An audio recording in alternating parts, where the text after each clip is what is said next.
कल आप में से कुछ लोगों ने मैसेज किया था एंड आप ये बोल रहे थे कि सीसेट में कॉन्फिडेंस नहीं आ रहा है। तो इसीलिए मैंने ये सोचा कि 2023 के जो काफ़ी इजी क्वेश्चंस थे, जो सिटस क्वेश्चन थे, आप उनका एक बार एक्सप्लेनेशन देख लो, ये देख लो कि वो क्वेश्चन सॉल्व कैसे हो रहे हैं। तो इससे ये होगा कि आपका कॉन्फिडेंस भी बिल्डअप होगा, प्लस आप ये सीख पाओगे कि पेपर में ईजी क्वेश्चन को कैसे फिगर आउट करना है। और इसी को लेकर मैंने टेलीग्राम पे पोल किया था सुबह। 80% लोगों ने ये कहा कि मैं एक्सप्लेन कर दूं जो इजी क्वेश्चंस हैं, जो सिटस क्वेश्चंस हैं। सो इस वीडियो में सीसेट 2023 में जो भी इजी क्वेश्चंस आए थे मैंने उनको एक्सप्लेन किया है, और उसके साथ साथ मैंने आपको कुछ टिप्स भी दिया है, कुछ फॉर्मूला भी बताया है, तो आप उसको भी नोट डाउन कर लेना। फॉर एग्जांपल यूनिट डिजिट कैसे निकालते हैं, रिमाइंडर फॉर्मूला कैसे यूज़ करते हैं।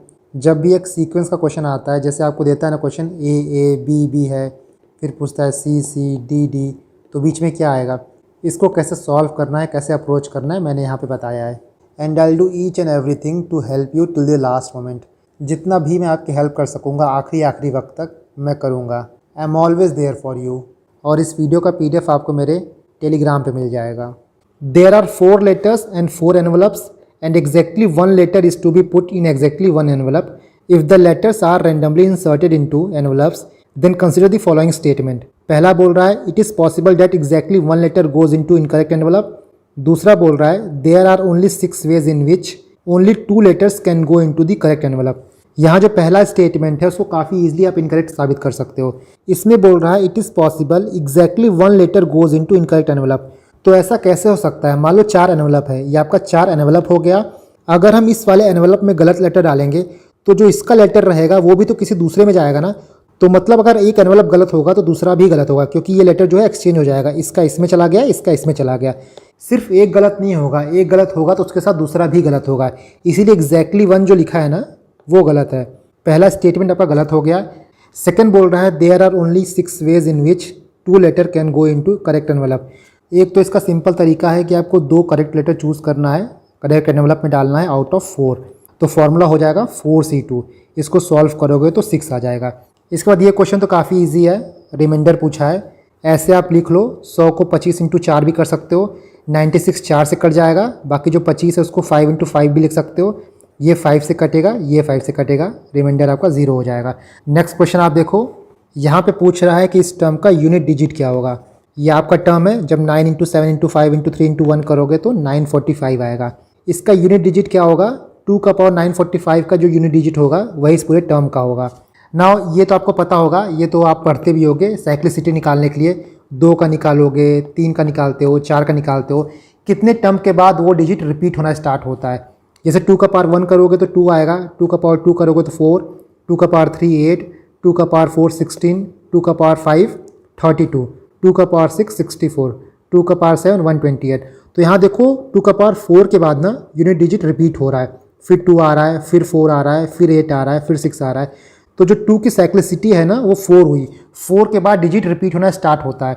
तो 945 को 4 से डिवाइड करोगे, मान लो यहाँ पे जो टर्म दिया है पूरा डिवाइड हो जाएगा, इसका मतलब वो 4 के साइकिल में ही रिपीट हो रहा है। बट जब आप 945 को 4 से डिवाइड करोगे तो रिमाइंडर आएगा 1। डैट मीन्स कि यहाँ तक तो पूरा खत्म हो चुका है, इसके बाद फिर से स्टार्ट हो रहा है। तो यहाँ पे आप 2 का पावर 5 भी लिख सकते थे या फिर 2 का पावर 1 भी लिख सकते थे। दोनों का जो यूनिट डिजिट है वो 2 ही आता है। तो इसका आंसर क्या हो जाता है? A2।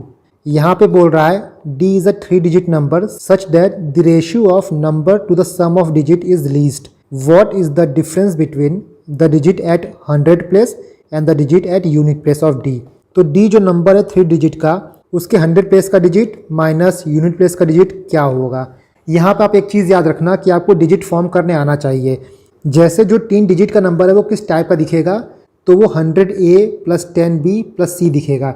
2 डिजिट का कैसा दिखेगा, तो 10A + B दिखेगा। ये मैं आपको क्यों बता रहा हूँ, ये इंपॉर्टेंट, आप इसको नोट डाउन कर लेना, क्योंकि एग्जाम में कई बार आता है ऐसा क्वेश्चन कि डिजिट को रिप्लेस कर दिया गया, डिजिट को आगे पीछे कर दिया गया। तो आपको ये फॉर्म पता होना चाहिए ना। यहाँ पे हम ये मान लेते हैं कि D जो है वो 3 डिजिट नंबर है ABC, तो इसका फॉर्म कैसा होगा 100A + 10B + C। यहाँ पे बोल रहा है रेशो ऑफ नंबर, तो नंबर का रेशो प्लस जो उसके डिजिट के सम का रेशो है वो लीस्ट होगा। तो नंबर क्या है 100A + 10B + C, और डिजिट क्या है A + B + C। जब ये इक्वेशन लिस्ट होगा तो A - C क्या होगा। ये इक्वेशन लिस्ट कब हो सकता है? कोई भी फ्रैक्शन का फॉर्म लिस्ट तभी होता है जब उसका डिनोमिनेटर हाईएस्ट हो और न्यूमरेटर लोएस्ट हो। इस नंबर को आप लिस्ट कब कर सकते हो? मान लो सी की हम वैल्यू सबसे ज़्यादा ले लेते हैं, क्या हो जाएगा 9। बी की भी मैक्सिमम वैल्यू ले लेते हैं 9, और जो ए है उसको 0 तो ले नहीं सकते, क्योंकि 0 ले लेंगे तो ये 2 डिजिट नंबर बन जाएगा। तो ए को हम लोग ले लेते हैं 1। तो ऊपर वाला क्या हो जाएगा 100 + 90 + 9, नीचे क्या हो जाएगा 1 + 9 + 9। तो ये जो है वो लीस्ट होगा। इसका मतलब ए और बी की वैल्यू क्या हुई, ए = 1, सी = 9। यहाँ पे 9 - 1 करोगे तो यहाँ पे 8 आ जाएगा। देखो यहाँ पे मुझसे किसी ने डाउट पूछा था कि क्वेश्चन पूछ रहा है कि difference between digit at 100 place and digit at unit place. तो यहाँ पे 100 प्लेस पे देखोगे तो 1 आ रहा है और यूनिट प्लेस में 9 आ रहा है। सो लॉजिकली 1 - 9 होना चाहिए, बट -8 जो है वो ऑप्शन में दिया नहीं है। तो सही आंसर आपका क्या हो जाएगा 8 हो जाएगा। इसके बाद देखो ये भी काफ़ी ईजी क्वेश्चन था। आपको बस ये पता होना चाहिए कि इवन प्लस माइनस इवन क्या होता है, इवन प्लस माइनस ऑड क्या होता है, ऑड। और कोई भी नंबर को अगर हम 2 से मल्टीप्लाई करेंगे तो वो नंबर क्या बन जाएगा, इवन बन जाएगा। यहाँ पे बोल रहा है कि P Q R S T जो है 5 पॉजिटिव इंटीजर हैं, इसमें से 3 जो है वो इवन है, 2 जो है वो ऑड है। तो पहला इक्वेशन बोल रहा है कि डेफिनेटली इवन होगा। यहाँ पे पहले हम दूसरा देख लेते हैं क्योंकि दूसरा काफ़ी ईजी है। यहाँ बोल रहा है 2P + Q + 2R - 2S + T is definitely odd. 2P करने का मतलब क्या हुआ कि ये इवन हो जाएगा, 2R मतलब कि ये इवन हो जाएगा, 2S मतलब कि ये इवन हो जाएगा। मतलब यहाँ पे 2P 2R 2S तो इवन है, 3 इवन हमको चाहिए था, ये तीनों इवन मिल गया। इसका मतलब Q और T जो है वो ऑड है। इसको हम ऐसे लिख सकते हैं कि 2 + 2R - 2S Q + T। Q + T जो ऑड है और ऑड का सम क्या होता है, इवन होता है। तो मतलब ये भी इवन है, ये भी इवन है, तो इवन प्लस इवन क्या हो जाएगा, इवन हो जाएगा। बट यहाँ पे ऑड बोला है तो 2 गलत हो जाएगा। इसके बाद हम पहला देखते हैं। पहले में आपको 2-3 केस बनाना पड़ेगा। इस चीज़ को हम लोग ऐसे लिख सकते हैं P + Q + R माइनस बाहर लोगों तो अंदर क्या हो जाएगा S + T। ना यहाँ बोला है ना कि 3 इवन होना चाहिए और 2 ऑड होना चाहिए। सबसे पहले हम ये मानते हैं कि S and T जो है वो दोनों इवन है। तो क्या हो जाएगा, इवन प्लस इवन क्या हो जाएगा, इवन हो जाएगा। टोटल आपके पास 3 इवन है, 2 इवन तो ये हो गया। इसका मतलब ये है कि P Q R में से कोई एक इवन होगा, एक इवन होगा और 2 ऑड होगा। 2 ऑड का सम क्या होता है, इवन होता है। इवन प्लस इवन क्या होता है, इवन होता है। तो ये भी इवन हो जाएगा, ये भी इवन हो जाएगा। इवन माइनस इवन क्या होगा, इवन होगा। तो पहला केस में क्या आएगा, इवन आएगा। दूसरा केस हम ये मानते हैं कि S and T दोनों ऑड है, तो ऑड प्लस क्या ऑड, हाँ, तो ऑड प्लस ऑड क्या हो जाएगा, इवन हो जाएगा। बाकी आपको 3 इवन चाहिए थे, ये 3 इवन है यहाँ पे। ये भी इवन हो जाएगा, ये भी इवन हो जाएगा। इवन माइनस इवन इवन हो जाएगा। तीसरा केस हम ये मानते हैं कि S and T जो है उसमें से एक इवन है, एक ऑड है। तो इवन प्लस ऑड का सम क्या होता है, ऑड होता है। यहाँ पे आपको एक इवन मिला, एक ऑड मिला, मतलब यहाँ पे 2 इवन होगा और एक ऑड होगा। चलो ये मान लेते हैं कि P and Q इवन है, तो P Q का सम क्या होगा, इवन होगा, प्लस R जो ऑड है तो ऑड हो जाएगा। इवन प्लस ऑड क्या होता है, ऑड। तो ऑड माइनस ऑड क्या हो जाएगा, इवन। तो तीसरे केस में भी आपका इवन आएगा। डैट मीन्स जो स्टेटमेंट 1 दिया है ना, डेफिनेटली इवन, ये सही है। तो आपका पहला जो है वो सही हो जाएगा। Now see the next one. ये भी काफ़ी इजी क्वेश्चन है। ऐसे क्वेश्चन में आप क्या करो ना कि कोई नंबर ले लिया करो, नंबर लेके इन इक्वेशन में डाल के देखा करो कि ये इक्वेशन सेटिस्फाई हो रहा है या नहीं हो रहा है। हो रहा है तो सही है, नहीं हो रहा है तो गलत है। इस क्वेश्चन में बोल रहा है कि P जो है वो प्राइम नंबर है और C जो है वो कंपोजिट है। आपको पता है कि प्राइम नंबर जो है वो या तो खुद से या तो 1 से डिवाइड होता है, और जो कंपोजिट नंबर होता है उसका 2 से ज़्यादा फैक्टर होता है। पहला इक्वेशन दे रहा है P + C / P - C can be even. यहाँ पे आप ये मान लो कि P 11 है, C 9 है, तो ये इवन आ जाएगा, मतलब ये सही हो जाएगा। यहाँ पे डेफिनेटली नहीं दिया है ना, सिर्फ कैन भी दिया है, कैन की बात कर रहा है, तो ये सही है। इसके बाद सेकंड स्टेटमेंट देखो, P को आप 3 मानो, C को 9 मानो, सेकंड भी सही है। इसी तरह जो थर्ड स्टेटमेंट है P × C can be odd, तो P को आप 3 मानो, C को आप 9 मानो, 27 आएगा, ऑड है। थर्ड भी करेक्ट है। तो यहाँ पे तीनों स्टेटमेंट जो हैं वो करेक्ट हैं। For any choice of value XYZ the 6 digit number of the form XYZ is divisible by. ये डायरेक्ट रूल है, किसी भी आप 3 डिजिट के नंबर को 1001 से मल्टीप्लाई करोगे तो आपको इस फॉर्म का नंबर मिलेगा। इस टाइप का क्वेश्चन 2015 में पूछा जा चुका है, यू कैन सी। ऐसा ही क्वेश्चन पूछा था ABC ये DED की वैल्यू क्या होती है, तो ये 1001 होता। वही यहाँ पूछ रहा है कि ये नंबर किससे डिविजिबल रहेगा। जब ये नंबर 1001 का फैक्टर है और 1001 जो है वो 7, 11, 13 से डिविजिबल है, तो ये नंबर भी 7, 11, 13 से डिविजिबल होगा। इसका करेक्ट आंसर होगा 7, 11, 13। नेक्स्ट क्वेश्चन देखो, ये क्यूब का क्वेश्चन है और ये क्वेश्चन मैंने स्पेसिफिकली कराया था आपको अपने वीडियो में। काफ़ी डिटेल वे में cutting of cube, colouring of cube कराया था। मैं उस वीडियो का लिंक डिस्क्रिप्शन बॉक्स में दे दूंगा, आप उसको देख लेना।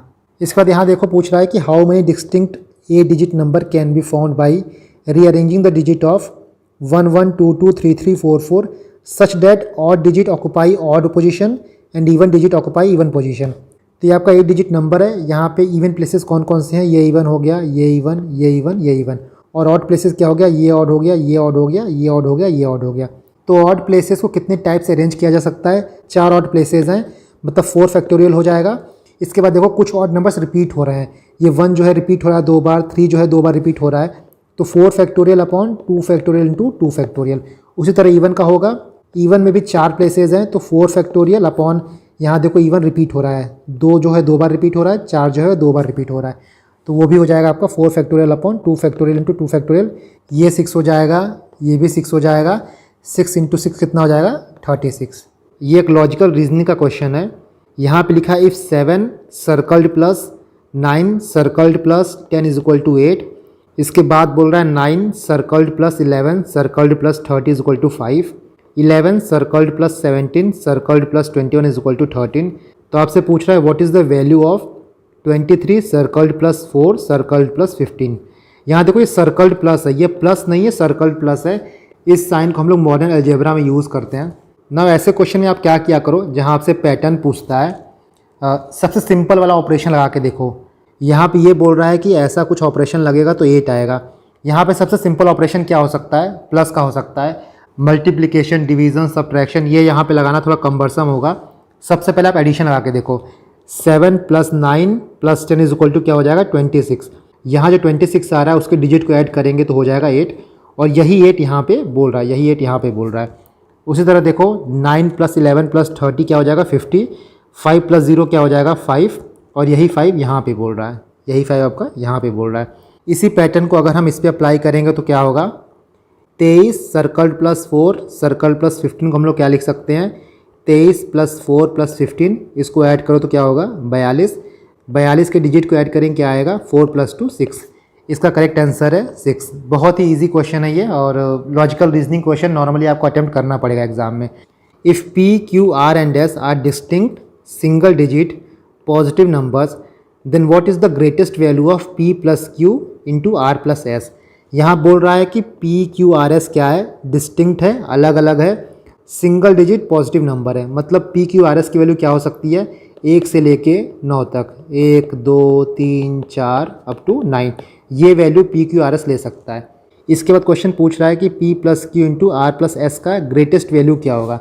तो देखो ग्रेटेस्ट वैल्यू पूछ रहा है तो सबसे बड़ा नंबर आप लेके चलो, मतलब 6 7 8 9, पहले यही लेके चलो, क्योंकि बड़ा पूछ रहा है। छोटा पूछता तो हम लोग 1 2 3 4 लेते, यहाँ बड़ा पूछ रहा है। तो सबसे पहले हम मानते हैं कि P की वैल्यू 6 ले लो, Q की 7 ले लो, R की 8 ले लो और S की 9 ले लो। इसको हम लोग इक्वेशन रखते हैं, ये P प्लस Q था और R प्लस S, तो यहाँ पे 6 प्लस 7 इंटू 8 प्लस 9 हो जाएगा। इसको सॉल्व करोगे तो 221 आएगा। अब थोड़ा वैल्यू एक्सचेंज करो। यहाँ पे देखो एक्सचेंज करने का कोई फ़ायदा नहीं है कि आप P को 7 मान लो और Q को 6 मान लो, क्योंकि प्लस ही करना है तो सेम ही रहेगा। तो वैल्यू इस पे एक्सचेंज करो। हम P को 7 मान लेते हैं, Q को 8 मान लेते हैं, R को 9 मान लेते हैं और S को 6 मान लेते हैं। तो कितना आएगा 7 प्लस 8 9 प्लस 6 225 आएगा। अब 9 को इधर लाओ और 8 को इधर लाओ, तो P को 9 मानते हैं, Q को 7, R को 8 और S को 6। इसको सॉल्व करोगे तो 224 आएगा। बट हमसे ग्रेटेस्ट पूछ रहा है तो ये जो है वो ग्रेटेस्ट वैल्यू दे रहा है 225 का, तो आपका सही आंसर हो जाएगा 225। बी जो है आपका सही आंसर है। Next one, each digit of 9 digit number is 1, it is multiplied by itself, what is the sum of the digit of resulting number. बहुत सिंपल क्वेश्चन है, ये क्वेश्चन KBC में भी पूछा जा चुका है। यहाँ बोल रहा है कि 9 डिजिट नंबर है 1111, इसी को 11111 से मल्टीप्लाई करेंगे तो क्या आएगा।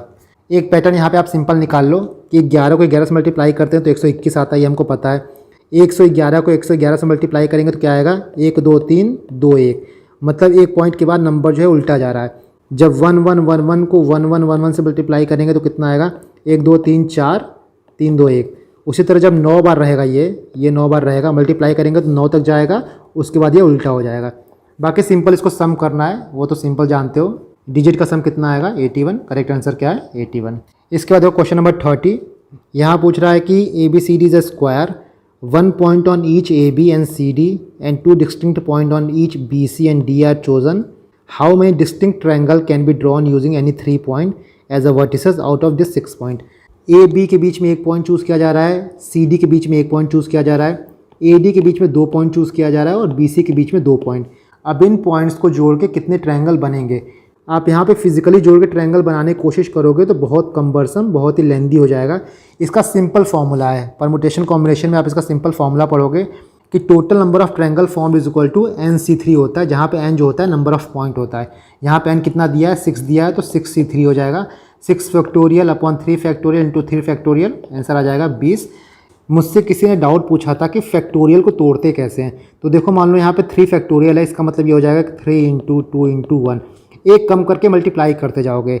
जैसे यहाँ पे 6 फैक्टोरियल है तो हो जाएगा 6 into 5 into 4 into 3 into 2 into 1। और यहाँ देखो 6C3 है, इसको ऐसे कैसे लिखा गया है, तो जब 6C3 होता है तो इसको लिख सकते हैं 6 फैक्टोरियल अपॉन, इसको माइनस कर लो, 6 माइनस 3 का फैक्टोरियल अपॉन जो ये लिखा है वो लिख दो 3 फैक्टोरियल, तो ये हो जाएगा 6 factorial upon 3 factorial into 3 factorial. बाकी फैक्टोरियल कैसे तोड़ना है मैंने बता ही दिया है। 6 फैक्टोरियल को आप ऐसे लिख सकते हो, 3 फैक्टोरियल को 3 इंटू 2 इंटू 1 लिख सकते हो, 5 फैक्टोरियल को 5 इंटू 4 इंटू 3 इंटू 2 इंटू 1 लिख सकते हो। तो इस तरह आपको फैक्टोरियल तोड़ना होता है। नाउ क्वेश्चन नंबर 37, यहाँ पे सिंपली बोल रहा है कि 0 जो है उसको चूर लिख सकते हैं, तो प्लेयर को क्या लिख सकते हैं? जब आप अल्फ़ाबेट लिखोगे ABCD करके तो आपको ये मिलेगा कि Z जो है वो C पे जा रहा है, मतलब Z में +3 आ रहा है तो C हो जा रहा है। उसी तरह E में जब +3 आएगा तो H हो जाएगा, R में +3 हो जाएगा, मतलब R के बाद जो तीसरा वो U है, O के बाद जो तीसरा वो R है। उसी तरह यहाँ बोला है तो P के बाद +3 देख लो, L के बाद +3, A के बाद +3, सिंपल आपका आ जाएगा SODBHU। इसका आंसर D है। सिंपल क्वेश्चन है और ऐसे क्वेश्चन आपको करने हैं लॉजिकल रीजनिंग के। नेक्स्ट क्वेश्चन देखो, ये भी लॉजिकल रीजनिंग का क्वेश्चन है। अलग अलग यहाँ पे केस दिए हैं, ये सारे केस आपको यूज़ करके ये बताना है कि how many statement given above are required to determine the oldest person. मतलब क्वेश्चन ये पूछ रहा है कि इन 5 स्टेटमेंट में हम कितना स्टेटमेंट यूज़ करके ये बता सकते हैं कि ओल्डेस्ट पर्सन कौन है। तो पहला स्टेटमेंट क्या बोल रहा है कि A B से जो है ओल्डर है, तो ग्रेटर देन साइन लगाओ। दूसरा बोल रहा है कि C और D का एज जो है सेम है, तो C is equal to D हो जाएगा। तीसरा बोल रहा है कि E यंगेस्ट है।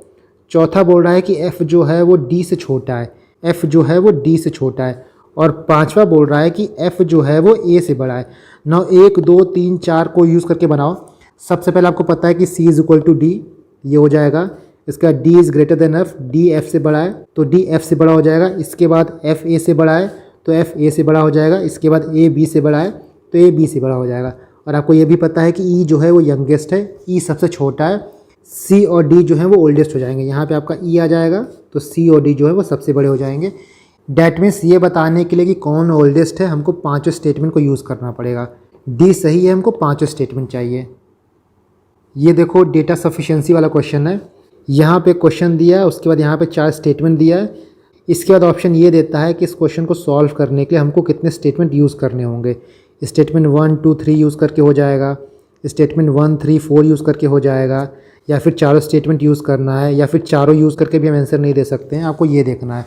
तो सबसे पहले जो स्टेटमेंट दिया है उसको आप बनाओ। वो कहना क्या चाहता है, क्वेश्चन बोल रहा है कि एक फैमिली में 5 मेंबर हैं A B C D E, और क्वेश्चन यहाँ पे ये पूछ रहा है कि what is the relation between E and B, E और B के बीच में क्या रिलेशन है। स्टेटमेंट 1 बोल रहा है कि A B जो है वो कपल हैं, तो A एंड B जो है वो मैरिड है। आप कुछ साइन समझ लो, ब्लड रिलेशन में कुछ साइन होता है। डबल का मतलब होता है कि कपल है, ऊपर एरो करने का मतलब ये होता है कि हमसे एक पहले की जनरेशन, सिंगल साइन का मतलब होता है कि सिबलिंग। तो ये कुछ साइन है जो कि आप ब्लड रिलेशन में यूज़ कर सकते हो। तो ए बी जो है कपल है, इक्वल टू हो जाएगा। स्टेटमेंट 2 बोल रहा है कि D is father of C, D जो है वो सी का फादर है, तो यहाँ पे सी है, सी का फादर डी हो गया। और स्टेटमेंट 3 बोल रहा है कि ई जो है वो डी का सन है, तो यहाँ पे ई हो गया, ई जो है वो डी का सन है। यहाँ पे हमने 3 स्टेटमेंट देख लिया है। इन 3 स्टेटमेंट को यूज़ करके हमको ये इन्फॉर्मेशन पता चली है, बट हमको ये नहीं पता चल रहा है कि बी और ई के बीच में रिलेशन क्या है। तो पहला जो है वो गलत हो जाएगा। इसके बाद हम चौथा स्टेटमेंट देखते हैं कि A and C are sisters, A और सी जो हैं वो सिस्टर्स हैं। अब हमको ए और सी के बीच में रिलेशन पता चल गया, पहले हमको ए और बी के बीच में रिलेशन पता ही था, तो आपका ये इक्वेशन ऐसा बन जाएगा। नाउ हम पहला, तीसरा और चौथा यूज़ करते हैं। पहला हमको ये बताता है कि ए बी जो है वो कपल हैं, यहाँ से आपका कपल हो जाएगा। चौथा ये बोल रहा है कि AC सिस्टर्स हैं, तो चौथा ये हो जाएगा। तीसरा हमको ये बोलता है कि E जो है वो D का सन है, बट यहाँ पे हमको B और E के बारे में नहीं पता चल रहा है, तो 1, 3 और 4 यूज़ करके हम नहीं बता सकते, क्योंकि देखो यहाँ पे CAB है ना, और यहाँ पे D और E है, ये पूरा अलग अलग है, इन दोनों के बीच में कोई रिलेशन नहीं बता रहा है, तो B जो है वो गलत हो जाएगा। अब हम चारों स्टेटमेंट यूज़ करते हैं। चारों स्टेटमेंट कैसे बनेगा, पहले A B जो है कपल हो जाएंगे, इसके बाद AC जो है वो सिस्टर हो जाएंगे, D जो है वो C का फादर है, E जो है वो D का सन है। अब बोल रहा है कि E और B के बीच में क्या रिलेशन है, तो जो E है वो लड़का है क्योंकि सन है, A and C सिस्टर्स है, मतलब A जो है वो लेडीज़ है, मतलब B जो है वो जेंट्स है, तो E जो है वो A का क्या होगा, भाई होगा, तो B का क्या होगा, ब्रदर इन लॉ, तो B जो है वो brother in law of E है। तो हमको चारों स्टेटमेंट चाहिए। नेक्स्ट वन, ये काफ़ी सिंपल क्वेश्चन है, ऑड वन आउट यहाँ फाइंड आउट करना है। सिंपली देखोगे तो जितने नंबर दिए हैं ना, यहाँ पे सारे प्राइम है, बट इस ग्रुप में जो ये नंबर है वो कंपोजिट है। Next question, what is the sum of all 4 digit number less than 2000 formed by digit 1, 2, 3, 4 where none of the digits are repeated. बहुत सिंपल क्वेश्चन है, आपको 1, 2, 3, 4 यूज़ करके 2000 से कम की वैल्यू बनानी है, बाद में उसका सम करना है। तो सिंपली आप इसको बना सकते हो, पहले 1, 2, 3, 4 ले लो, फिर 1, 2 को फिक्स करके 3 इधर कर दो, 4 इधर कर दो, फिर 1, 3, 2, 4 ले लो, फिर 1, 3 को फिक्स करके 4 इधर कर दो, 2 इधर कर दो, फिर 1, 4, 2, 3 ले लो, 1, 4 को फिक्स करके 3 इधर कर दो, 2 इधर कर दो। 6 ऐसे डिजिट बनेंगे, इनको ऐड कर दोगे तो 7, 9, 9, 8 आएगा। ये जो है करेक्ट आंसर है, ईजी क्वेश्चन है। Next one, what is the number of selection of 10 consecutive things out of 12 things in a circle taken in a clockwise direction. यहाँ देखो सिलेक्शन की बात किया, अरेंजमेंट की बात नहीं किया है। जब अरेंजमेंट की बात होती है तो वहाँ पे ऑर्डर इंपॉर्टेंट हो जाता है, बट सिलेक्शन में ऑर्डर इंपॉर्टेंट नहीं है। फॉर एग्जांपल 2 नंबर है A और B, जब ऑर्डर इंपॉर्टेंट होगा तो AB भी एक नंबर हो जाएगा और BA भी एक नंबर हो जाएगा, बट जब ऑर्डर इंपॉर्टेंट नहीं है तो AB is equal to BA होगा, ये दोनों एक ही नंबर मानेंगे। तो यहाँ पे सिलेक्शन बोल रहा है, ऑर्डर इंपॉर्टेंट नहीं है ना। यहाँ बोल रहा है कि एक सर्कल में 12 थिंग्स हैं जिसमें से हमको 10 कंसेक्यूटिव थिंग्स सेलेक्ट करना है, तो आपका 12 हो गया, 1, 2, 3, 4, 5, 6, 7, 8, 9, 10, 11, 12 ही समझ लो। यहाँ से 10 कंसेक्यूटिव सेलेक्ट करना है, तो आपका पहला 1 से लेके 10 हो जाएगा, ये पहला सिलेक्शन हो जाएगा। दूसरा 2 से 11 हो जाएगा, तीसरा 3 से 12 हो जाएगा, चौथा 4 से 1 हो जाएगा, पाँचवा 4 से 2 हो जाएगा, फिर आपका 6 से 3 हो जाएगा, फिर 7 से 4 हो जाएगा, उसी तरह 8 से 5, 9 से 6, 10 से 7, 11 से 8, 12 से 9, इसके बाद करोगे तो फिर से 1 से 10 आ जाएगा। कितना होगा, 1, 2, 3, 4, 5, 6, 7, 8, 9, 10, 11, 12। आंसर होगा C। Next one, if today is Sunday then which day is it exactly 10 का पावर 10th डे। ये देखो कैलेंडर का क्वेश्चन है, इसके साथ ही रिमाइंडर थियरम का क्वेश्चन है। यहाँ पे मैं आपको एक इंपॉर्टेंट कॉन्सेप्ट बताऊँगा कैसे आप रिमाइंडर निकाल सकते हो, उसको ध्यान रखना, वो बहुत जगह यूज़ हो सकता है। नंबर सिस्टम का इंपॉर्टेंट कॉन्सेप्ट है ना। आपको कैलेंडर में शायद पता होगा कि जब भी हम नंबर ऑफ़ डेज़ निकालते हैं तो हमको नंबर ऑफ़ ऑड डेज़ निकालना होता है, और नंबर ऑफ़ ऑड डेज़ कितना होता है, नंबर ऑफ़ डेज़ को हम 7 से डिवाइड कर देंगे तो जो रिमाइंडर आएगा वही हमारा नंबर ऑफ़ ऑड डेज़ होगा। यहाँ पे ये निकालने के लिए कि 10 का पावर 10th डे कौन है, इसको हम 7 से डिवाइड करेंगे, तो 10 का power 10 divided by 7 is equal to number of odd days हो जाएगा। अब इसका आंसर क्या आएगा, देखो ये यूलर थ्योरम है, ये रिमाइंडर थ्योरम भी है, इंपॉर्टेंट थ्योरम है। यहाँ पे ये थ्योरम ये बोलता है कि जो भी बेस रहेगा, जैसे यहाँ पे बेस 10 है और यहाँ पे 7 से डिवाइड, तो 10 को 7 से डिवाइड करने पे जो रिमाइंडर आएगा वही यहाँ पे हम लिखेंगे। तो 10 को 7 से डिवाइड करेंगे, कितना आएगा, रिमाइंडर 3 आएगा, तो ये 3 का पावर 10 हो जाएगा। ठीक है, इसके बाद हम इसको और तोड़ते हैं, 3 का स्क्वायर का पावर 5, ये हो जाएगा 9 का पावर 5 अपॉन 7। फिर से हम यही थ्योरम लगा देंगे, 9 को 7 से डिवाइड को रिमाइंडर कितना आएगा, 2, तो यहाँ पे हम लिखे 2 का पावर 5 क्योंकि यहाँ 5 है, डिवाइडेड बाई 7। 2 का पावर 5 खोल देंगे, कितना आ जाएगा 32, डिवाइडेड बाई 7, रिमाइंडर कितना आया 4। नंबर ऑफ़ ऑड डेज आपने निकाल लिया 4 है ना। यहाँ पे क्वेश्चन क्या पूछ रहा था कि if today is Sunday then which day is it exactly on 10th का पावर 10th डे। देखो यहाँ पे ऑन करके पूछा है, अगर से यहाँ पे ऑन नहीं कहता, फ्रॉम कहता, तो आप संडे +4 करते, तब आपका बृहस्पतिवार आता, बट यहाँ पे ऑन दिया है ना, तो संडे इंक्लूड करना होगा, इसीलिए आपका आंसर जो है वो वेडनेसडे आएगा, बुधवार आंसर है। ठीक है, नेक्स्ट वन, क्वेश्चन नंबर 50। ऐसा क्वेश्चन भी PYQ में पहले कई बार पूछा जा चुका है। ये LCM SCF का क्वेश्चन है, देख के लगता नहीं है, पढ़ के लगता नहीं है, बट यहाँ पे आपको सिंपली LCM निकालना है। There are 3 traffic signal, each signal changes colour from green to red and then from red to green. The first signal take 25 second, दूसरा सिग्नल 39 सेकंड लेता है और तीसरा सिग्नल 60 सेकंड लेता है। To change the colour from green to red, green से red बदलने में ये टाइम लेता है 39, 25 और 60। The duration for green and red colour are same. At 2 PM they together turn green. At what time they will change colour to green next.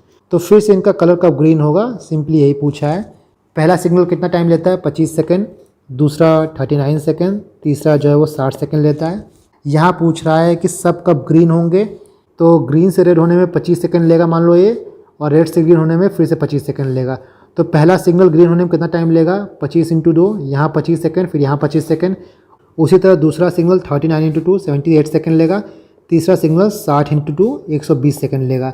ये समझ रहे हो ना, 2 क्यों मल्टीप्लाई किया गया है, क्योंकि 2 बार कलर बदलेगा। पहले ग्रीन से रेड होगा, यहाँ 25 सेकंड लेगा सिग्नल 1, फिर ये सिग्नल रेड से ग्रीन होगा, यहाँ फिर 25 सेकंड लेगा। तो ग्रीन से ग्रीन आने में 2 बार सिग्नल बदल रहा है, तो 25 × 2 होगा। ठीक है, अब आपको एलसीएम निकाल लेना है। एलसीएम ऑफ 50, 78, 120 7800 आएगा। ये आपका सेकंड में आएगा, बट यहाँ क्वेश्चन देखो आवर्स में पूछ रहा है। कैसे डिवाइड करोगे, 7800 को 60 से डिवाइड करोगे तो 130 मिनट आ जाएगा। 130 मिनट का क्या मतलब हुआ, 120 मिनट में कितना होता है 2 घंटा होता है, 2 घंटा 10 मिनट। तो जो सिग्नल है वो ग्रीन कब होगा, अभी 2 बज रहा है, इसमें 2 घंटा 10 मिनट ऐड कर दो, 4:10 में सिग्नल ग्रीन हो जाएगा। यहाँ पे देखो क्वेश्चन दिया है जो हमने पहले किया था डेटा सफिशिएंसी वाला। यहाँ क्वेश्चन दिया है, 2 स्टेटमेंट दिया है, फिर वही आपके पास ऑप्शन है कि स्टेटमेंट 1 इस क्वेश्चन को आंसर करने के लिए सफिशिएंट है या नहीं है, स्टेटमेंट 2 सफिशिएंट है या नहीं है। दोनों स्टेटमेंट यूज़ करके हम आंसर कर सकते हैं या नहीं कर सकते हैं। तो देखो पहला स्टेटमेंट बोल रहा है कि P × Q is greater than 0, मतलब PQ इज़ ग्रेटर देन 0। इससे हम क्या कंक्लूड कर सकते हैं, या तो both P and Q positive है या तो both P and Q negative है, क्योंकि प्लस इंटू प्लस प्लस ही होता है और minus into minus equal two plus होता है। डैट मीन्स कि P एंड Q या तो दोनों नेगेटिव है या तो दोनों पॉजिटिव है। ये हमको इससे पता चल गया। अब हमको ये फाइंड आउट करना है कि क्या ये इन्फॉर्मेशन हमारे लिए सफिशिएंट है ये बताने के लिए कि इस P is greater then Q। तो सबसे पहले आप मान लो दोनों को पॉजिटिव लो, P और Q दोनों को पॉजिटिव मान लो। P को मैं 1 मान लेता हूँ, Q को मैं 2 मान लेता हूँ, तो क्या हो जाएगा 1 × 2, मतलब 2 जो है वो 0 से ग्रेटर है। यहाँ हमको पता चल गया कि Q जो है वो P से ग्रेटर है। अब इसी को हम उल्टा मान लेते हैं, मान लो P को हम 2 मान लेते हैं, Q को 1 मान लेते हैं। 2 × 1 equal to 2 is greater than 0। ये इक्वेशन हमारी सेटिस्फाई हो रही है, बट यहाँ हमको रिजल्ट दूसरा मिल रहा है। पहला जो हमारा इक्वेशन था उससे हमको रिजल्ट मिलता था P is less than Q, but दूसरे से मिल रहा है P is greater then Q। तो पहला स्टेटमेंट हमारा सफिशिएंट नहीं है ये बताने के लिए कि इस P ग्रेटर देन Q। दूसरा देखते हैं, दूसरा बोल रहा है कि P² is greater then Q²। इससे हम क्या डिसाइफर कर सकते हैं कि P और Q जो है या तो दोनों पॉजिटिव है या तो दोनों नेगेटिव है। स्क्वायर की बात कर रहा है ना, तो सिंपल है ना। यहाँ पे भी हम केस लेते हैं। जब भी आप केस लो और ये देखो कि स्टेटमेंट सफिशिएंट है या नहीं है, उस टाइम आप क्या करो कि ऐसा केस बनाओ कि ये इक्वेशन सेटिस्फाई हो जाए और 2 अलग अलग वैल्यू से सेटिस्फाई हो, ताकि हमको ये पता चले कि दोनों कॉन्ट्राडिक्ट कर रहा है या नहीं कर रहा है। फॉर एग्जांपल यहाँ पे हम अगर P की वैल्यू 2 लेते हैं और Q की -1 लेते हैं और यहाँ पुट करेंगे तो देखो ये सेटिस्फाई हो जा रहा है, P² ग्रेटर देन Q²। इससे हमको ये पता चल रहा है कि P ग्रेटर देन Q है, क्योंकि यहाँ पर हमने वही लिया था। बट इसी को उल्टा कर दें, अगर हम P को -2 लेते हैं, Q को 1 लेते हैं, तब भी ये इक्वेशन सेटिस्फाई हो रहा है। बट यहाँ पे Q जो है हमारा वो ग्रेटर है, देखो यहाँ पे Q जो है 1 है, P जो है -2 है। मतलब स्टेटमेंट 2 भी सफिशिएंट नहीं है ये बताने के लिए कि P ग्रेटर है या नहीं है। अब दोनों स्टेटमेंट को साथ लो। पहला स्टेटमेंट ये बोलता है कि P एंड Q जो है वो पॉजिटिव हो सकता है या तो नेगेटिव हो सकता है, क्योंकि P × Q is greater than 0 बोला है। और स्टेटमेंट 2 हमारा बोलता है कि P² is greater then Q²। मान लो यहाँ पे एक केस लेते हैं जो दोनों को सेटिस्फाई करे। P को 2 मान रहे हैं, Q को 1 मान रहे हैं। देखो यहाँ P भी पॉजिटिव है, Q भी पॉजिटिव है, क्योंकि यहाँ देखो P और Q दोनों पॉजिटिव लेना था हमको। P² is greater then Q², ये सेटिस्फाई हो गया, स्टेटमेंट 2 भी सेटिस्फाई हो गया। यहाँ से हमको ये पता चला कि P जो है वो Q से ग्रेटर है, क्योंकि यहाँ पे हमने वही लिया था। फिर दूसरा केस बनाओ, यहाँ पे हम दोनों को नेगेटिव लेंगे, क्योंकि स्टेटमेंट 1 के हिसाब से या तो P Q दोनों पॉजिटिव हो सकते हैं या तो नेगेटिव हो सकते हैं।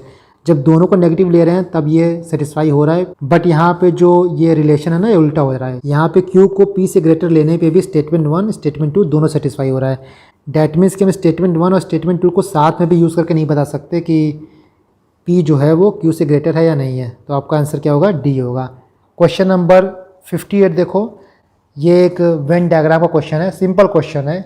यहाँ बोल रहा है कि in a party 75% took tea, 60% took coffee and 50% took both tea and coffee. No one taking milk take teas.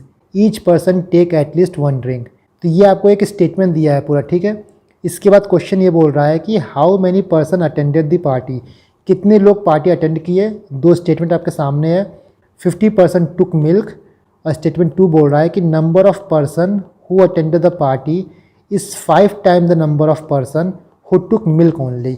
तो इस स्टेटमेंट को यूज़ करके आपको एक केस बनाना है, बाद में स्टेटमेंट 1 उसमें डालना है, फिर स्टेटमेंट 2 डालना है, फिर देखना है कि आपको इसका आंसर मिलता है कि नहीं मिलता है। तो बोल रहा है कि टी टेकर कितने थे। यहाँ पे टी टेकर देखो बताया है कि 75 लोग थे। टी जो है वो 75 लोग ले रहे हैं। कॉफ़ी टेकर कितने हैं, तो 60 हैं। बोथ टी एंड कॉफ़ी कितने लोग ले रहे हैं, यहाँ पे देखो 15 लोग ले रहे हैं। इसके बाद ये बोल रहा है कि ओनली टी कितने लेंगे, मतलब तो यहाँ पे है ना 75 माइनस 15, तो ओनली टी वाले कितने हो जाएंगे 60। इसके बाद ये बोल रहा है कि people who took milk did not take tea, जो मिल्क लेंगे वो टी नहीं लेंगे, मतलब ये जो है इंटरसेक्ट नहीं करेगा। एवरी वन टुक एटलीस्ट 1 बेवरेज। आप वेन डायग्राम बनाओ। सबसे पहले मान लो ये टी का बनाते हैं। टी 75 लोग ले रहे हैं। इसके बाद ये बोल रहा है कि 60 लोग कॉफ़ी ले रहे हैं। ये कॉफ़ी वाला आपका हो गया। इसके बाद ये मिल्क वाला हो गया, क्योंकि यहाँ लिखा है कि जो मिल्क ले रहे हैं वो टी नहीं ले रहे हैं, तो जो मिल्क वाला है वो टी से इंटरसेक्ट नहीं करेगा, ठीक है। ये टोटल आपके टी वाले हैं, ठीक है। ये टोटल आपके कॉफ़ी वाले हैं। यहाँ बोल रहा है जो टी और कॉफ़ी दोनों लेते हैं वो कितने हैं, 15। तो ये टी एंड कॉफ़ी दोनों वाले हैं। इसका मतलब क्या हुआ कि ये जो है, ये वाला जो पोर्शन हुआ वो ओनली टी वाले हैं। कितने हैं, 60 लोग जो है वो सिर्फ टी ले रहे हैं। ये आपके मिल्क वाला हो गया। ओनली मिल्क वाला कितना हुआ, तो ये ओनली मिल्क वाला पोर्शन हो गया। कॉफ़ी एंड मिल्क कितने लोग लेते हैं, तो ये आपका कॉफ़ी एंड मिल्क हो गया। इसको मालूम CM मान लेते हैं। ओनली कॉफ़ी वाले कितने हो गए, तो ये आपका ओनली कॉफ़ी वाला हो गया। तो ओनली कॉफ़ी निकालने के लिए क्या करेंगे, टोटल कॉफ़ी कितने लोग ले रहे हैं वो माइनस ये करेंगे, ये वाला पोर्शन माइनस करेंगे और माइनस ये पोर्शन करेंगे, तब हमारा आ जाएगा ओनली कॉफ़ी। क्वेश्चन हमसे क्या पूछ रहा है कि how many person attended the party, total person कितने होंगे। इसको आप ऐड करोगे ओनली टी, फिर ये इंटरसेक्शन वाला ऐड करोगे, फिर ओनली कॉफ़ी वाला ऐड करोगे, फिर ये CM कॉफ़ी एंड मिल्क वाला ऐड करोगे, फिर ओनली मिल्क वाला ऐड करोगे, ठीक है। मतलब 60 ये ऐड किए, 15 ये ऐड किए। ओनली कॉफ़ी कितना हुआ, ये आपका 45 हो गया माइनस CM, 45 माइनस CM, फिर ये CM हो गया और ये ओनली मिल्क हो गया। स्टेटमेंट 1 क्या बोल रहा है, 50% टुक मिल्क, 50 लोग ऐसे हैं जो मिल्क लिए थे। अब आप इसी क्वेश्चन में मिल्क डाल दो। मान लो M की वैल्यू हमको 50 मिल गई, बट हमको ये नहीं पता चला है कि C और M कितना है, मतलब कितने लोग ऐसे हैं जो कॉफ़ी भी लिए हैं मिल्क भी लिए हैं। इसे स्टेटमेंट हमारा सफिशिएंट नहीं है ये बताने के लिए कि कितने लोग पार्टी अटेंड किए हैं, ठीक है। स्टेटमेंट 2 क्या बोल रहा है, number of person who attended the party is 5 times the number of who took the milk, मतलब कि टोटल पर्सन जितने हैं वो 5 टाइम्स ऑफ उनके हैं जो मिल्क लिए हैं। मतलब ये टोटल पर्सन कितना दिया है, यहाँ पे 5M दिया है। इक्वेशन रखो 5M = 120 + M हो जाएगा, क्योंकि यहाँ पे CM कट जाएगा। 60 + 15 + 45 120 + M हो जाएगा, मतलब 5M = 120 + M। ये M इधर गया, 4M = 120, M = मिल्क। सिर्फ मिल्क लेने वाले कितने हैं, 30 हैं। और स्टेटमेंट 2 ये बोल रहा है कि जितने टोटल इंसान हैं वो 5 गुना हैं जो मिल्क लेते हैं, मतलब कि टोटल पर्सन कितने हो जाएंगे, 30 × 5 150। डैट मीन्स कि स्टेटमेंट 2 सफिशिएंट है ये आंसर करने के लिए कि कितने लोग पार्टी अटेंड किए हैं। क्वेश्चन नंबर 60, यहाँ बोल रहा है कि 5 बच्चे हैं with ages A is B, C, D, E। इसके बाद दूसरा केस ये बोल रहा है कि any 2 successive ages differ by 2 years, किसी 2 सक्सेसिव बच्चे की एज में जो है वो 2 साल का फ़र्क है, ठीक है। तो क्वेश्चन पूछ रहा है कि what is the age of youngest child. Statement 1 बोल रहा है कि the age of eldest is 3 time the youngest. तो यहाँ 5 चिल्ड्रन आप मान लो और दिया है A is B, C, D, E, ये आपका एजेस है। और दूसरा केस बोल रहा है कि difference between ages of 2 successive child is equal to 2 years.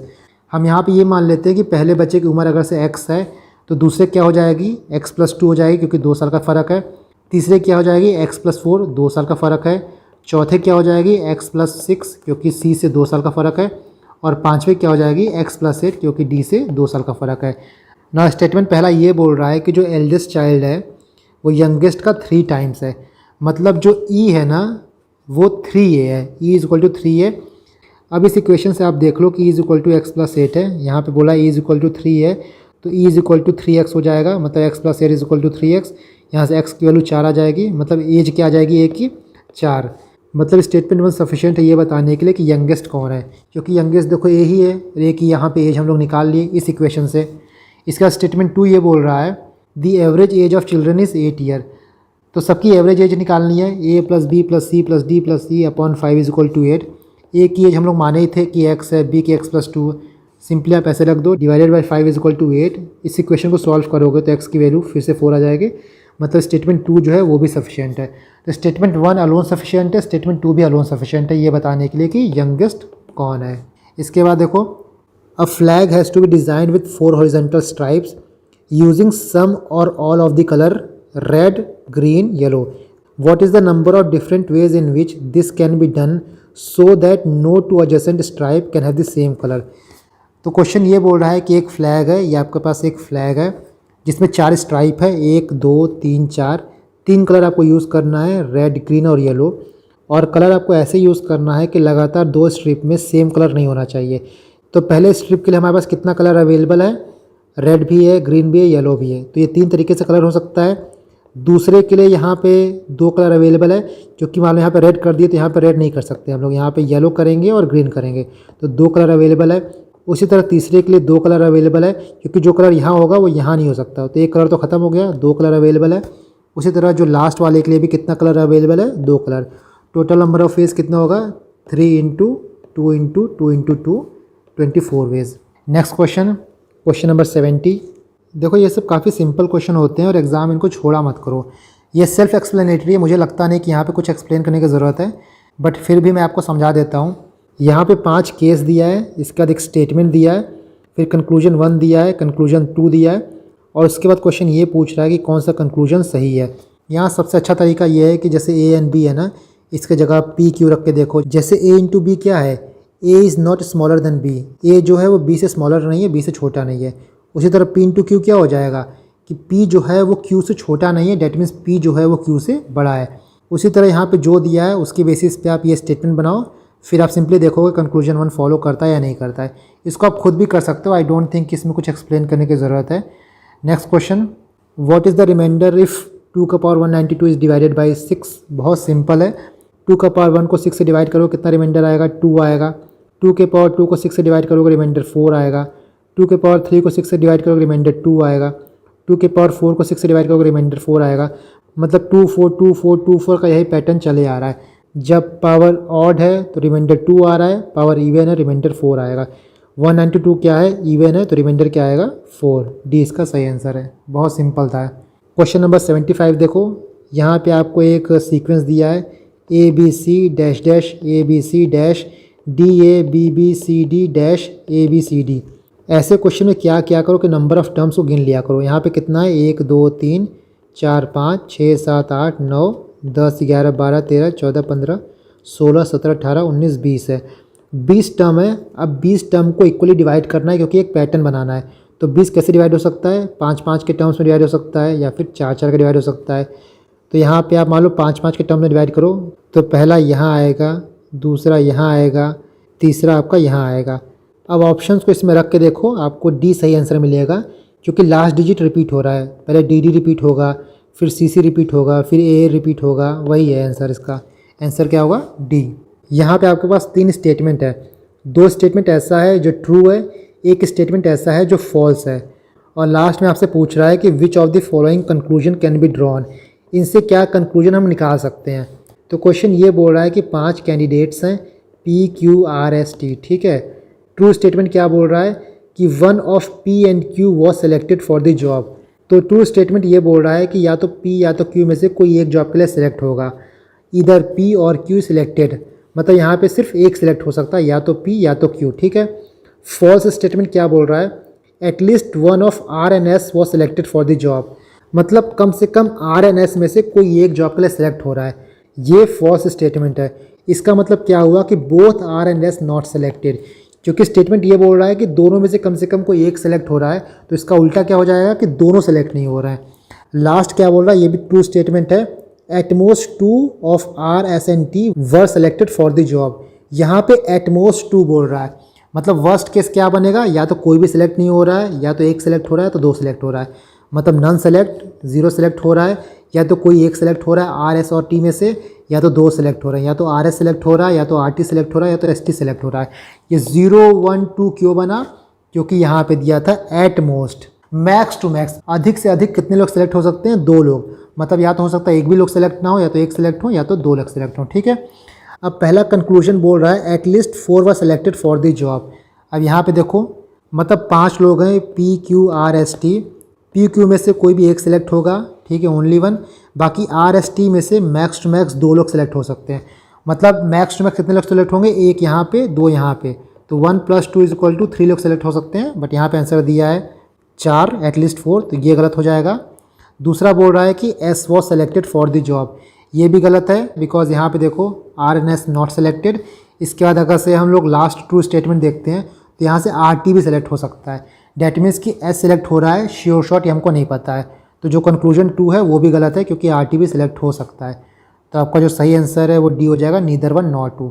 ये आपका cutting of cube, colouring of cube का है। यहाँ पे बोल रहा है कि a cuboid dimension 7 centimetre, 5 centimetre, 3 centimetre is painted red, green and blue colour on each pair of opposite phases of dimension 7 centimeter into 5 centimeter, 5 centimeter into 3 centimeter and 7 into 3 centimeter. Then the cuboid is cut and separated into various cubes, each of side length 1 centimeter. Which of the following statement is correct? पहला ये बोल रहा है कि exactly हमको 15 ऐसे cube मिलेंगे जिसके फेस पे कोई पेंट नहीं होगा। और दूसरा ये बोल रहा है कि there are exactly 6 small cube with exactly 2 faces, 1 painted with blue and other painted with green. मतलब हमारे पास टोटल 6 स्मॉल क्यूब ऐसे होंगे जिसमें से एग्जैक्टली उसके 2 फेस पेंट होंगे, एक ब्लू कलर से और एक ग्रीन कलर से ना। यहाँ पे क्वेश्चन 7 × 5 × 3 दिया है और क्यूब काट रहा है 1 सेंटीमीटर ऑफ ईच लेंथ। मतलब क्यूब कितने पार्ट में कटेगा? 7 पार्ट में कटेगा। इसका मतलब हमको 6 कट लगाना है। यहाँ का लेंथ जो है वो 7 है, तो 6 कट लगाओ। 1 2 3 4 5 6, तो 7 पार्ट में कट गया। 1 2 3 4 5 6 7, ये आपका 7 इधर से कट गया। इसके बाद 4 कट आपको सामने से लगाना है, तब हमको 5 पीस मिलेगा। तो आपका 1 2 3 4 हो जाएगा, 1 2 3 4 5 पीस हो जाएगा। इसके बाद 3 हमको ऊपर से काटना है, तो आपका हो जाएगा 2 कट, 1 2 हो जाएगा, तो 1 2 3 ये मिल जाएगा। ठीक है। अब देखो यहाँ पे ये बोल रहा है कि 15 क्यूब हमको ऐसे मिलेंगे जहाँ पे कोई पेंट नहीं पहुँचा होगा। तो ऐसे कौन से क्यूब है जहाँ पे कोई पेंट नहीं पहुँचा होगा? वो आपके क्यूब के अंदर का होगा। उसको निकालने के लिए क्या करेंगे? हमने कई बार देखा है, आपको ये पूरा फेस उड़ाना पड़ेगा, आपको ये पूरा उड़ाना पड़ेगा, आपको सामने से ये उड़ाना पड़ेगा और आपको यहाँ से ये उड़ाना पड़ेगा। तो जो अंदर क्यूब है वो कितना हो जाएगा? ये पूरा उड़ जाएगा, तो यहाँ बचेगा 1 2 3 अंदर जो बेस है, और ये पूरा उड़ जाएगा, तो 1 2 3 4 5, तो 3 × 5 15 क्यूब ऐसे होंगे जहाँ पे कोई कलर नहीं पहुँचा होगा। और इसको आपको फॉर्मूले से लगाना है, तो ये फॉर्मूला है number of smaller cube with no surface painted n-2 का होल क्यूब। यहाँ पे क्यूब है इसलिए n-2 लिखा है, बट यहाँ पे क्वेश्चन में क्या है? क्यूबॉइड है, इसलिए जो लेंथ ब्रेथ हाइट है ना डिफरेंट होगी। तो जो यहाँ पे n है ना साइड ऑफ क्यूब वो अलग अलग होगा, इसी n की वैल्यू हम लोग 7 लेंगे। लेंथ ये होगा ब्रेथ, ये होगा हाइट। तो 7 - 2 5 - 2 3 - 2 5 × 3 × 1 = 15। ये आपका आंसर आ गया। बट यहाँ मैंने आपको बेसिक तरीके से बिना फॉर्मूलेस बताया कि 15 कैसे आएगा। नेक्स्ट ये बोल रहा है कि 6 ऐसे क्यूब होंगे जिसमें एग्जैक्टली 2 साइड पेंट होगा, बट ये गलत है। आप इस फॉर्मूले से देख सकते हो, ये फिर जब हम पूरा ब्लू से कलर कर देंगे, ये जब हम ग्रीन से कलर कर देंगे, तो एग्जैक्टली 2 साइड पेंटेड कौन सा है? ये जो है एग्जैक्टली 2 साइड पेंटेड वाला है। तो ऐसे कितने क्यूब हैं? एक आपको यहाँ मिलेगा, एक यहाँ मिलेगा, एक यहाँ मिलेगा और एक इस साइड मिलेगा। तो ऐसे 4 क्यूब हैं। आंसर 4 होगा, 6 नहीं। तो जो आपका 1 है वो सही है, 2 जो है गलत है। आंसर आपका ए आएगा। नाउ द लास्ट क्वेश्चन, ये काफ़ी सिंपल क्वेश्चन है। यहाँ पे बोला इनकॉम्प्रिहेंसिबिलिटी जो है उसको हम लोग अल्फ़ाबेटिकली रिवर्स ऑर्डर में अरेंज करेंगे। तो ऐसे कितने लेटर्स हैं जिनका पोजीशन अनचेंज रहेगा? अल्फ़ाबेटिकली रिवर्स मतलब कि ए इधर आएगा, फिर बी, फिर सी, फिर डी, फिर ई। तो इसमें देखो बी कहाँ दिया है? बी ए दिया है, तो बी लिखो। फिर देखो सी है कि नहीं है, फिर एक यहाँ पे सी है, सी आ जाएगा। उसी तरह ई कितना दिया है? 1 ई, 2 ई, 3 ई, यहाँ पे 3 ई आ जाएगा। फिर एल की जगह एच आ जाएगा, बी की जगह आई आ जाएगा, आई की जगह आई आ जाएगा। इसी तरह आप अरेंज करते जाओगे तो देखोगे 2 आई जो है ना उनकी पोजीशन चेंज नहीं हो रही है, बाकी सबकी पोजीशन जो है वो चेंज हो रही है। तो क्वेश्चन पूछा how many position of letter will remain unchanged? 2 answer हो जाएगा। ये 2 आई की पोजीशन चेंज नहीं होगी।